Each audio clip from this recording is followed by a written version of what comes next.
Sugeng dalu, rahayu. Rahayu.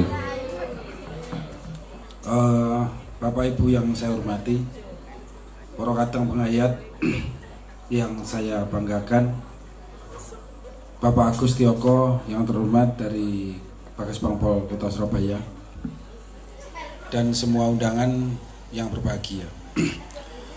Menindaklanjuti dan menggarisbawahi apa yang disampaikan Bapak Presidium Pusat, Bapak Nan Suryono tadi, bahwa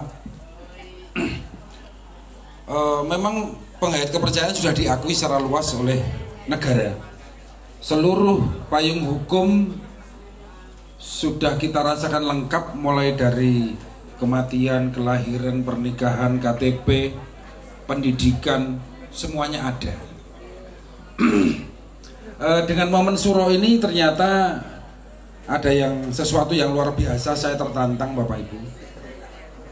Kemarin kami dihubungi dari Direktorat KMA, termasuk Bakas Bangpol Jatim, dimintai tanggung jawab MLKI Jatim itu seperti apa untuk memprofiling seluruh organisasi-organisasi yang ada di Jawa Timur.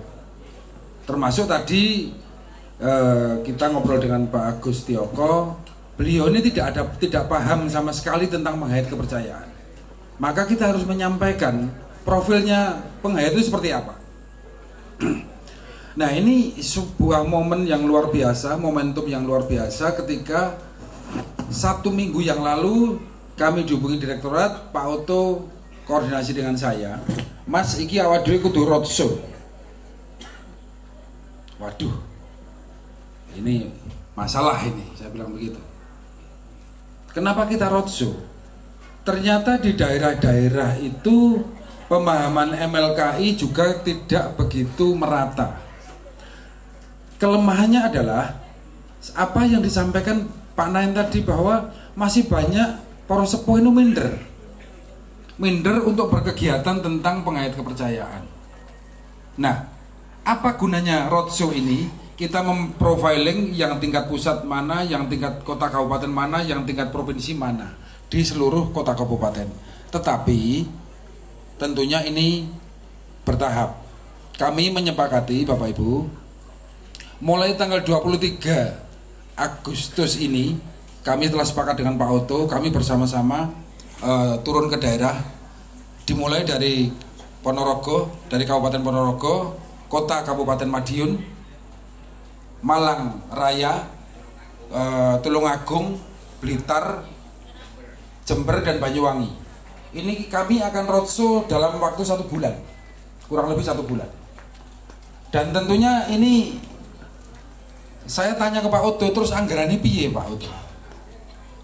Loh, awak urip dhewe-dhewe iki ya tanggung dhewe-dhewe kan, begitu. Ya bagus kan begitu. Dan saya menyetujui itu. Jadi Bapak Ibu, kami yang di MLKI sangat semangat untuk membantu teman-teman penghayat di daerah.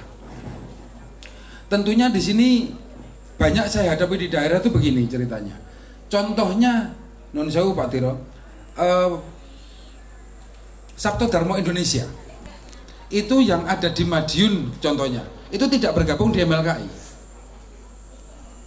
Alasannya sudah sepuh semua, alasannya banyak macam. Nah, ini perlu kita rangkul semua. Harusnya juga ada arahan dari tingkat di atasnya. Contoh Persada di Kabupaten Madiun. Di Kabupaten Madiun itu nggak aktif juga Persada di sana. Maka kami sudah mengirimkan surat kepada ketua-ketua MLKI di kota-kota yang kami tunjuk untuk mengumpulkan, dan tanggalnya sudah kita tetapkan untuk beberapa kota kabupaten ini. Untuk setiap kota kabupaten kita agendanya 2-3 hari Bapak Ibu. Hari pertama kita sowan ke stakeholder, Bakas Bangpol, Dukcapil, dan Dinas Pendidikan.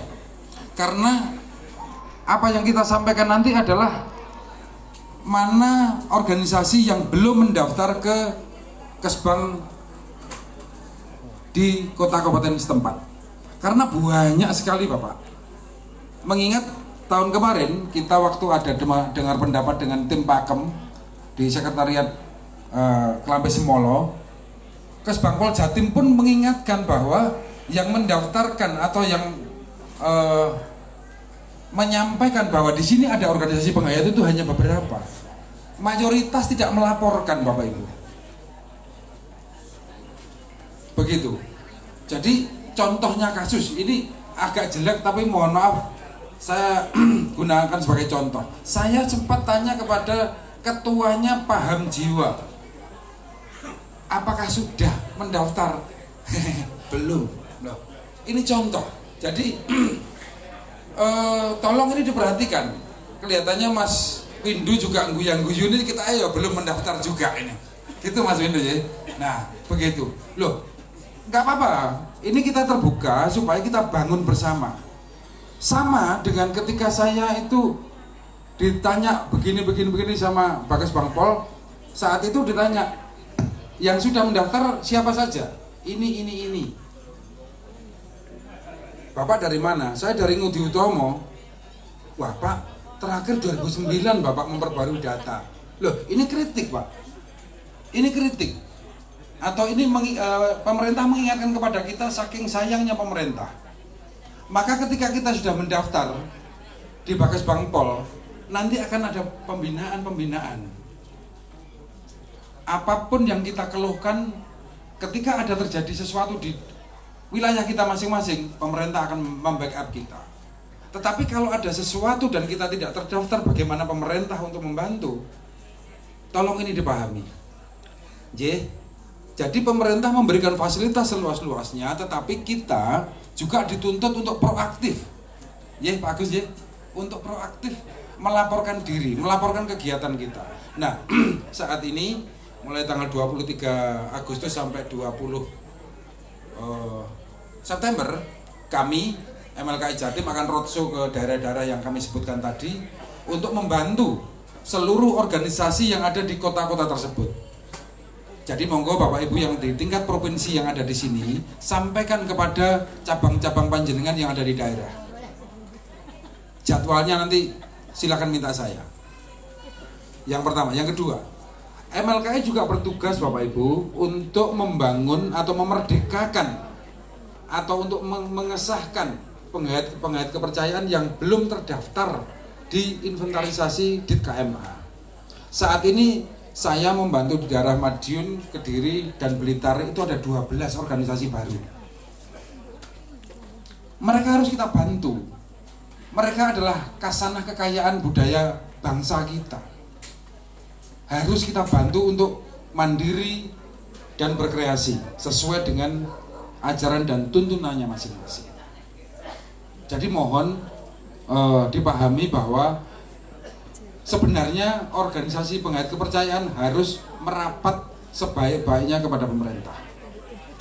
Karena kita berlindung atas nama pemerintah.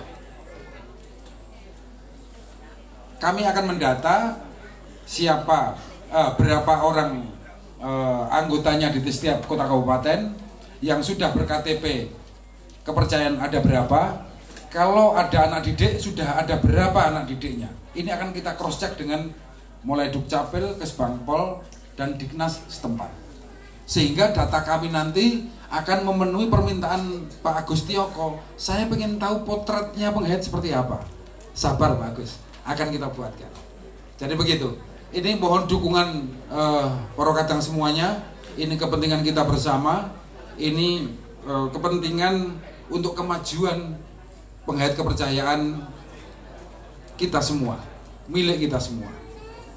Demikian yang bisa saya sampaikan. Tolong diteruskan ke tingkat kota kabupaten di cabang-cabang panjenengan. Matur nuwun, apabila ada yang salah dari yang saya sampaikan, mohon maaf. Matur nuwun. Rahayu, rahayu, rahayu. Rahayu, matur nuwun Bapak Anang.